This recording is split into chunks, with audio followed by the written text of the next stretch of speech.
पिछले एपिसोड में जिन होंगचे ने मास्टर मा से कहा था कि एक बार तुम एक्सचेंज स्टूडेंट को यहाँ से चले जाने दो, उसके बाद उनके साथ जो भी होगा उससे हमारा कोई भी लेना देना नहीं है। इसके बाद अगले सीन में हम मास्टर यान को देखते हैं जो कि यूहा और काइतो को लेने के लिए यहाँ पर आ गए थे। फिर वे जिन होंगचेन से कहता है कि आज तो हम फिर से मिल गए, लेकिन आज मैं फिर से तुम्हारे स्टूडेंट को यहाँ पर लेकर आ गया हूँ। और फिर वे सियाओ और होंगचेन की तारीफ करते हुए कहते हैं कि ये तो बहुत ही डिलीजेंट है और ये सीखने के लिए भी बहुत ही माहिर है। इसीलिए मास्टर यान जिन होंगचेन से कहते हैं कि मैं बहुत ही सेटिस्फाइड हूँ। तब हम देखता है कि जिन होंगचेन ऐसी बात सुनकर हंसने लगता है और फिर वो मास्टर यान से कहता है कि तुम्हारे भी स्टूडेंट के पास में यूनिक स्किल्स है, इसीलिए मैं तो उम्मीद करता हूँ कि अगर इसके लिए कोई भी चांस हो तो फिर हम सनमून एकेडमी में कुछ और दिनों के लिए रुकना चाहेंगे। मगर हम देखता है कि मास्टर यान इसके लिए रेडी नहीं होते और कहते हैं कि अगर इसके लिए फिर से कोई चांस हुआ तो फिर हम अगले वाले एलाइट कंपटीशन में जरूर मिलेंगे। जिसके बाद हम देखता है कि जिन होंगचेन अब इसके बारे में कुछ भी नहीं बोलता। वहीं हम देखता है कि होंगचेन और यूहाओ आमने सामने से गुजर रहे थे, जहाँ पर होंगचेन यूहाओ से कहता है कि अगला एलाइट कंपटीशन मिंगडू में होगा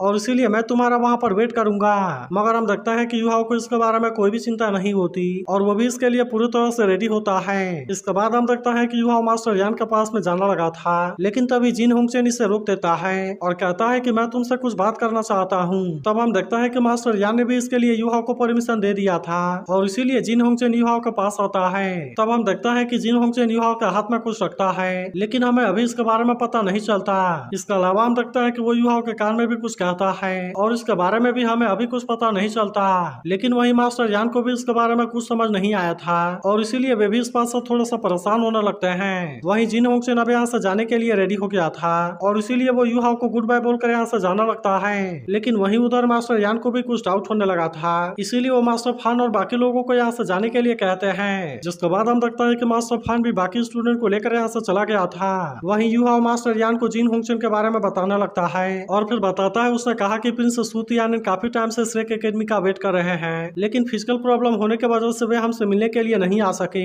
और इसीलिए उसने ये चीज अपोलॉजी के रूप में भेजी है। तभी हमें पता चलता है कि ये चीज असल में एक रिंग है और इसके अंदर बहुत सारे रेयर मेटल्स हैं। तभी हम देखता है कि सियान लाइनर भी इस बात से हैरान हो गई थी और कहती है कि इसमें तो सिल्वर ड्रैगन का स्किल्स भी है और इसीलिए क्या इसका यूज करके वो हमारे ऊपर विन करना चाहता है। अब इसीलिए हम देखता है कि सियान लाइनर को इसके ऊपर काफी डाउट होने लगा था। तभी मास्टर यान कहते हैं कि अगर जिन होंगचेन सच में प्रिंस के लिए फेवर कर रहा है तो फिर इसके लिए कोई भी सिक्रेटिव होने की जरूरत नहीं है। अब इसीलिए यूहाओ भी समझ गया था कि शायद वो इनको कोई नुकसान पहुंचाना चाहता है और ऐसा भी हो सकता है कि वो यहाँ से जाते समय इनको कोई नुकसान कर दे। तब इस पर सियान लाइनर कहते हैं कि इसीलिए मास्टर यान ने बाकी स्टूडेंट को फान के साथ में भेज दिया और इसीलिए अब चलो हम तुम्हारे सेफ्टी के लिए तुम्हारे साथ में चलते हैं। मगर हम देखता है कि यूहाओ को इसके बारे में समझ में आ गया था और कहता है कि ये चीज इतनी भी सिंपल नहीं है, क्योंकि अगर जिन होंगचेन ने ये रिंग मुझे हैंड ओवर किया है तब इसका सीधा मतलब है कि उसके भेजे हुए लोग मेरे ऊपर अटैक करेंगे और अगर उनको पता चला कि मैंने क्विट नहीं किया तो फिर शायद इसका वजह से टीचर गुआन यू डेंजर में होंगे। तब ऐसी बात सुनकर मास्टर यान भी कहता है कि तुम्हारे बातों का मतलब बनता है और इसीलिए तुम अपने सेफ्टी की जिम्मेदारी हमारे ऊपर छोड़ दो। जिसके बाद हम देखता है कि यूहाओ भी इनकी बात मानने के लिए रेडी हो गया था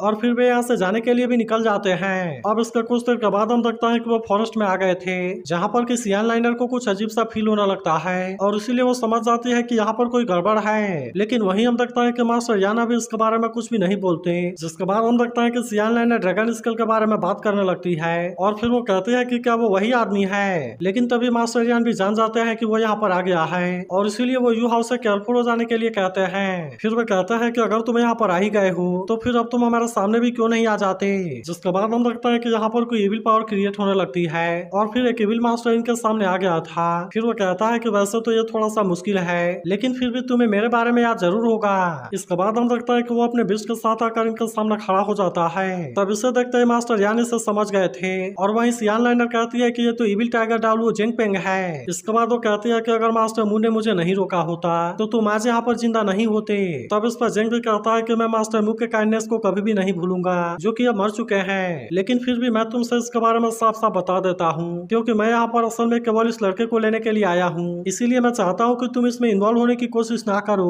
और तुरंत यहाँ से चले जाओ। मगर हम देखते हैं कि वे इसका सामना करने के लिए रेडी हो गए थे और सियान लाइनर कहते हैं कि तुम ऐसे बकवास बातें करना बंद करो। और अब इतनी बात कहने के बाद वो इसके साथ में फाइट करने के लिए अपने पावर को एक्टिवेट करने लगती है और कहती है कि अगर आज मैंने तुम्हें अपने हाथों समझ कर जाने दिया तो फिर मैं गॉड ऑफ वार कहलाने के लायक नहीं हूँ। फिर हम देखते हैं कि वो अपने वेपन को रेडी कर लेती है और फिर तुरंत ही जेंग पर अटैक करने के लिए भी चली गई थी। मगर वही हम देखता है कि जेंग को भी इसके बारे में कोई चिंता नहीं होती और वो भी तुरंत अपने पावर के यूज करके इस पर अटैक करने के लिए रेडी हो जाता है, जिसके बाद हम देखते हैं कि सियान लाइनर सबसे पहले इसके अटैक को रोकती है, फिर वो अपने मार्शल सोल को भी एक्टिवेट कर लेती है और अब इसका यूज करके वो सीधे जेंग पर अटैक करने के लिए चली गई थी। तभी मास्टर यान यू हाउ से इसे ध्यान से देखने के लिए कहते हैं और कहते हैं कि सियान लाइनर फ्लाइंग वल्कायरी के नाम से जानी जाती है क्योंकि उसके पास जो चिंगियान ड्रैगन मार्शल सोल है, ऐसा लगता है कि उसके पास में बुधा एट्रीब्यूट है, लेकिन ये चीज असल में विंड एट्रीब्यूट है जो कि अपने हर एक अटैक से एक्सप्लोजन का काम करता है और इसीलिए ये चीज बहुत ही बुरे तरीके से डैमेज करती है। लेकिन वहीं हम देखते हैं कि जेंग भी इतना आसानी से पीछे हटने वाला नहीं होता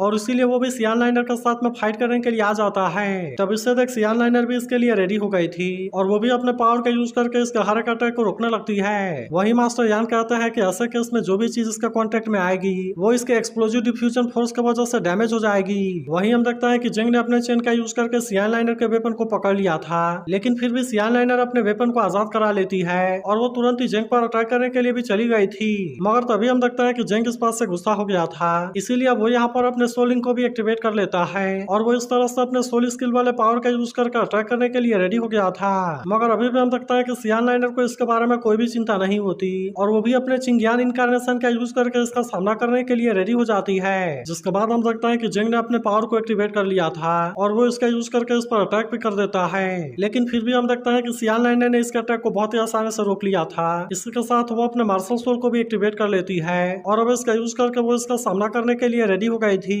तभी मास्टर यान कहता है कि इसका explosive power fire dragon soul से भी काफी आगे है, इसीलिए हम देखते हैं कि जेंग अब इसमें बहुत ही बुरे तरीके से फंस गया था, जहाँ पर कि वो इसे रोकने के लिए कुछ भी नहीं कर पाता और इसीलिए सियान लाइनर इसके ऊपर भारी पड़ने लगती है। तभी मास्टर यान फिर से कहता है कि ये कई बार सबसे पावरफुल होता है और ये असल में फ्रंटल कॉम्बैट और ब्रेक थ्रू में काफी अच्छा है। वहीं हम देखता है कि जेंग अब सियान लाइनर के ऊपर थोड़ा सा गुस्सा हो गया था, इसीलिए वो फिर से अपने किसी और पावर का यूज करने के लिए रेडी हो जाता है, जहाँ हम देखता है कि यह पावर सच में काफी खतरनाक होती है क्योंकि अब इसके बॉडी से 12 सोल बीच निकलते हैं जो कि सियान लाइनर से इसके फाइट करने में हेल्प करने के लिए रेडी हो गए थे। लेकिन तभी हम देखता है कि जेंग ने यहाँ पर बाउंडर जैसा कोई चीज क्रिएट कर दिया था, इसीलिए सियान लाइनर इसके सामने कुछ भी नहीं कर पाती और हम देखता है कि वो इसमें बहुत ही बुरे तरीके से फंस गई थी। मगर तभी इसी वक्त हम देखता है कि यहाँ पर कोई और भी आ गया था जो कहता है कि इविल सोल मास्टर तो इविल सोल मास्टर होता है, इसीलिए सोल बिस्ट अब उसे निगल जाएंगे और वो मरने के बाद भी वहां से आजाद नहीं हो सकती। फिर वो कहता है कि सोल बिस्ट सोल ड्रिल में इंटीग्रेटेड है, इसीलिए वो अपने एनिमी से हर समय प्रोटेक्ट करेगा। वहीं हम देखता है कि जेंग ने अब अपने पावर का यूज करना शुरू कर दिया था, इसीलिए उसके सभी सोल भी सियान लाइनर के ऊपर अटैक करना शुरू कर देते हैं। लेकिन अभी भी हम देखता है कि सियान लाइनर इतना आसानी से हार मानने के लिए रेडी नहीं होती, इसीलिए वो भी इनके साथ में फाइट करने के लिए रेडी हो गई थी और वो अपने अटैक से इनको मारने लगती है। लेकिन हम देखता है कि इनसे डील कर पाना इतना आसान बात नहीं होता क्योंकि वो जैसे ही इनको अटैक करके मार रही थी वे सभी फिर से जनरेट होकर इस पर अटैक करने के लिए आ रहे थे। वहीं उधर मास्टर यान और यूहाओ भी से देख रहे होते हैं, लेकिन तभी मास्टर यान को पता चलता है कि यहाँ पर कोई और भी है और वे कहते हैं मुझे पता है कि जेंग अकेले हमारा सामना नहीं कर सकता। तभी हम देखता है कि इनके पीछे आसमान में कोई पावर जनरेट होने लगती है और कोई कहने लगता है कि अब तो मास्टर यान और सियान लाइनर भी यहाँ पर आ गए हैं और इसीलिए मुझे अब यहाँ पर छुपने की जरूरत नहीं है। फिर वो कहता है कि तुम तो हाई लेवल का कंसल्टेंट बनने के लिए काबिल हो और इसीलिए तुम हो कौन। तब हम देखता है कि मास्टर यान भी इस बात से हैरान हो गए थे और वे पूछते हैं कि क्या तुम टीचर को जानते हो। तभी हम देखता है कि वो जगह क्रैक होने लगती है और अब इनके ऊपर बहुत ही हाई लेवल की प्रेशर क्रिएट हो गई थी। तब इससे तक मास्टर यान समझ जाते हैं कि ये कोई सिंपल नहीं है बल्कि यह कोई अल्टीमेट डालू है। तभी हम देखता है कि वो इनके सामने भी आ गया था, जहाँ पर हमें पता चलता है कि ये तो असल में सियाओ याओ है जो कि असल में ब्लैक ड्रैगन किंग है। फिर वो कहता है कि मैं तो कई सालों से माउंटेन से बाहर नहीं आया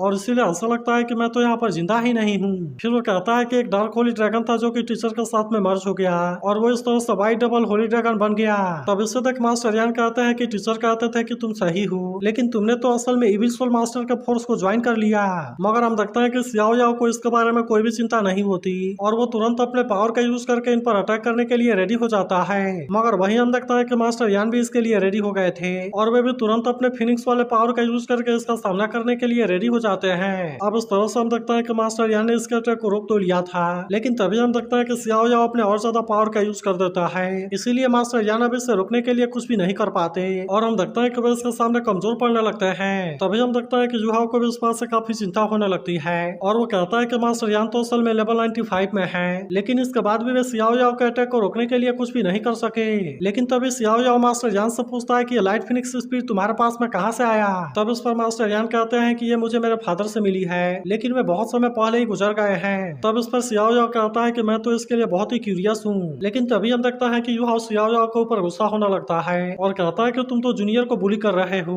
और इसीलिए तुम बिल्कुल भी टीचर के जैसे फेमस होने के लिए क्वालिफाई नहीं हो। फिर वो कहता है कि ये सारी चीजें मुझसे ही शुरू हुई है और इसीलिए मैं यहाँ पर फाइट करने के लिए आ गया हूँ। तब इसके बाद सुनकर याओ समझ जाता है कि यह लड़का मास्टर मू का डिसाइपल है। तभी याओ कहता है कि तुम कम से कम मुझसे 200 साल बड़े हो, लेकिन अगर तुम बिल्कुल मेरे एज के होते तो फिर तुम मेरा सामना करने के लिए कुछ भी नहीं कर पाते। फिर वो कहता है कि अगर मेरे टीचर आज जिंदा होते तो तुम श्रेक एकेडमी के लोगों के साथ में ऐसा करने की कभी भी हिम्मत नहीं करते। तभी याओ सोचने लगता है कि अगर इसके और मास्टर यान के बीच के बैटल को देखा जाए, जबकि मास्टर यान तो सुपर डालुओ है और जबकि मैं केवल फायरिंग वाला सोल किंग हूँ, अब इसीलिए याओ सोचने लगता है कि अगर वो इसमें इंजर्ड हो गया तो ये चीज इनको और भी ज्यादा हेल्पलेस बना देगी। इसीलिए याओ डिसाइड करता है कि उसे जितना लंबा हो सके उतना डिले करना होगा, क्योंकि तब तक यहाँ पर रीइंफोर्समेंट भी आ जाएगी। तभी हम देखता है कि याओ भी इसके लिए रेडी हो गया था, इसीलिए वो याओ से कहता है कि मैं कुछ टाइम के लिए तुम्हारे साथ में खेलना चाहता हूँ और इसीलिए तुम्हें बताओ कि तुम किस तरह से फाइट करना चाहते हो। जिसके बाद हम देखता है कि याओ भी इसके लिए रेडी हो गया था और कहता है कि चलो हम कोई बेट लगाते हैं। तब इस पर याओ से इसके बारे में पूछता है, जिस पर याओ कहता है कि मैं सियान लाइनर के साथ में मिलकर फाइट करना चाहता हूँ, इसीलिए अगर तुमने मुझे सियान लाइनर का हेल्प करने दिया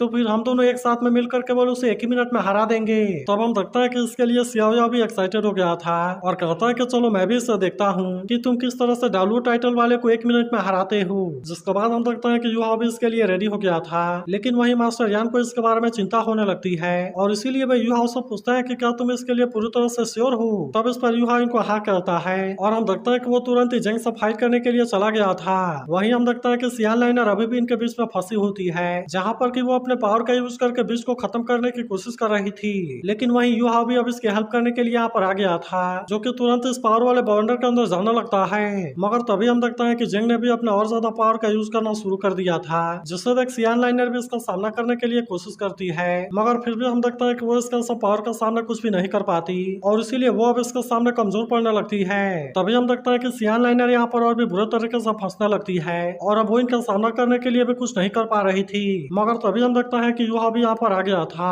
और वो तुरंत ही अपने सिग्नल वाले पावर का यूज करना शुरू कर देता है। तब इससे देख सियान लाइनर भी फिर से अटैक करने के लिए रेडी हो गई थी और वो अपने पावर का यूज करना शुरू कर देती है, लेकिन तभी हम देखते हैं कि जंग ने याओ पर भी अटैक कर दिया था। तब इससे देखते सियान लाइनर तुरंत यहाँ पर आती है और उसने अपने पावर का यूज करके याओ को इसका अटैक से बचा लिया था, लेकिन तभी हम देखता है कि याओ सियान लाइनर से इसे ऊपर फेंकने के लिए कहता है, जिसके बारे में सुनकर वो भी इसके लिए रेडी हो गई थी और वो तुरंत ही याओ को यहाँ से ऊपर फेंक देती है। जिसके बाद हम देखता है कि याओ ने भी अपने सोलिंग को एक्टिवेट कर लिया था और फिर वो अपने लाइट पावर का यूज करने के लिए रेडी हो जाता है। मगर वहीं हम देखता है कि मास्टर यान भी इसके ग्रे सोलिंग को देख हैरान हो गए थे। वहीं सियान लाइनर अभी भी अपने पावर का यूज करके जंग के अटैक का सामना करने लगती है और कहती है कि जंग ने अभी तक भी अपने आप को रिवील नहीं किया। तभी हम देखते हैं कि सियान लाइनर इसका पावर में फंसने वाली होती है, लेकिन वहीं उधर याओ ने भी अपने लाइट पावर को एक्टिवेट कर लिया था, इसीलिए जंग के सोल बिस्ट भी अब इसके सामने कुछ नहीं कर पाते और हम देखते हैं कि वह लाइट पावर की वजह से कैद होने लगे थे। तब इससे तक मास्टर यान कहता है कि ग्रे सोलिंग से जो पावर निकल रही है उसने तो जंग के 12 सोल बिस्ट को एक ही झटके में कैद कर लिया। तब इस याओ भी कहने लगता है कि भले ही सोल पावर के लेवल में इतना गैप है, लेकिन इसके बाद भी सोल समनिंग स्किल से तो सोल को अफेक्ट करती है और जबकि जंग का सोल बिस्ट तो नेचुरल रिस्ट्रेंट है और इसीलिए ये चीज इविल सोल मास्टर की सबसे बड़ी कमजोरी है। तब हम देखते हैं कि जंग भी इस बात से हैरान हो गया था और कहता है कि ये कौन सी पावर है। तब इस पर याओ कहता है कि ये लाइट पावर है और अब इसने इसका यूज करके इसके सभी सोल बिस्ट को एक ही झटके में कैद कर लिया था। तभी हम देखते हैं कि सियान लाइनर भी अपने पावर का यूज करके इन पर अटैक कर देती है, जिसके बाद जंग भी इसे रोकने के लिए कुछ नहीं कर पाता और इसीलिए उसने इसके सभी सोल बिस्ट को एक ही झटके में खत्म कर दिया था। वहीं हम देखते हैं कि इन्होंने जंग को बहुत ही आसानी से हरा दिया था और इसीलिए सियान लाइनर इसके लिए याओ की तारीफ करती है। इसके बाद हम देखते हैं कि वो मास्टर यान के पास में आ जाते हैं, जिसके बाद हम देखते हैं कि याओ जंग के ऊपर गुस्सा हो गया था और वो तुरंत ही इस पर अपने प्रेशर का यूज करने लगता है। फिर वो इन तीनों से कहता है कि मैं तुम्हें यहाँ से जाने देता, लेकिन असल में तुम्हारे हाथ वाला सोल स्वॉर्ड इस बेट का हिस्सा नहीं था, इसीलिए अगर तुम इसे ले जाना चाहते हो तो इसके लिए दूसरा बेट लगाना होगा। तब हम देखते हैं कि याओ भी इसके लिए रेडी हो गया था और कहता है कि तुम इसके लिए किस तरह से बेट लगाना चाहते हो। तब उस पर याओ कहता है तुमने अभी कहा कि अगर मैं तुम्हारे एज का होता तो फिर मैं तुम्हारा सामना करने के लिए कुछ भी नहीं कर पाता, इसीलिए मैं अब अपने सोल पावर को लेवल 50 में लिमिट करने वाला हूँ, जिसके बाद मैं तुम्हें 3 बार अटैक करने का चांस दूंगा और इसीलिए अगर तुमने मुझे आधे पॉइंट भी हिला दिया तो फिर इस तरह से तुम इसके लिए विनर बन जाओगे। तब इसके बारे में सुनकर याओ भी इसके लिए रेडी हो गया था, जबकि याओ कहता है मैंने ऐसा उम्मीद नहीं किया था कि लास्ट जनरेशन इतने यंग लड़के को अपना डिसाइपल रिक्रूट करेगी, जो कि वैसे भी अब मरने वाला है। लेकिन अब हम देखता है कि वो भी याओ के बारे में जानना चाहता था कि आखिरकार किस वजह से मास्टर मू ने इसे अपना डिसाइपल बनाया। लेकिन वही CR99 ने पहले युवा को बता दिया था कि भले ही वो अपने सोल पावर को तुम्हारे जैसे लेवल में कंप्लीट कर ले, लेकिन फिर भी उसकी W बॉडी रियल रहेगी और इसीलिए तुम्हें इसके लिए केयरफुल रहना होगा। मगर इसके बाद भी हम देखते हैं कि युवा को इसके बारे में कोई चिंता नहीं होती और वो अभी भी इसे चैलेंज करने के लिए रेडी हो गया था। तो क्या आपको लगता है कि युवा ड्रैगन किंग सियाओ याओ को हरा पाएगा? इसके बारे में कमेंट करके जरूर बताना और अगर आप इसके अगले एपिसोड के लिए भी एक्साइटेड हो तो इस वीडियो को लाइक जरूर कर देना।